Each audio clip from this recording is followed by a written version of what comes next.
રાજસ્થાનમાંથી ગુજરાતમાં વિદેશી દારૂ લાવી ગ્રામ્ય વિસ્તારોમાં વેચાણ કરાતું હોવાની બાતમીના આધારે બોર્ડર રેન્જ ભુજની સાયબર ક્રાઇમની ટીમે ડીસા તાલુકાના આસેડા ગામમાં રેડ કરતા એક બુટલેગરના ઘર આગળ ઊભેલી બોલેરો કારમાંથી વિદેશી દારૂ ઝડપી પાડવામાં આવ્યો હતો.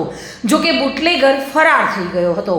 બોર્ડર રેન્જના પોલીસ મહાનિરીક્ષકની સાયબર ક્રાઇમની ટીમને ડીસા તાલુકાના આસેડા ગામનો બચુજી ગુલાબજી ઠાકુર પોતાના ઘરે દારૂ રાખતો અને વેચાણ કરતો હોવાની બાતમી મળી હતી. જેના આધારે સાયબર ક્રાઇમ પોલીસ સ્ટેશનની ટીમના મંજીભાઈ તેમજ નિકોલસિંહ સહિતની ટીમે તપાસ કરતા બચુજીના ખેતરમાં રહેણાંક મકાન આગળ ઊભેલી બોલેરો કારમાં વિદેશી દારૂ ભરેલી પેટીઓ મળી આવી હતી. જેથી કારને ડીસા તાલુકા પોલીસ સ્ટેશને લાવી તપાસ કરતા તેમાંથી 1601 બોટલ જુદી જુદી બ્રાન્ડનો વિદેશી દારૂ અને બિયરનો જથ્થો મળી આવ્યો હતો.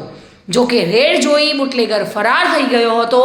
પોલીસે ફરાર થયેલ બુટલેગર બચુજી ગુલાબજી ઠાકોર સામે ગુનો નોંધી વધુ તપાસ હાથ ધરી છે.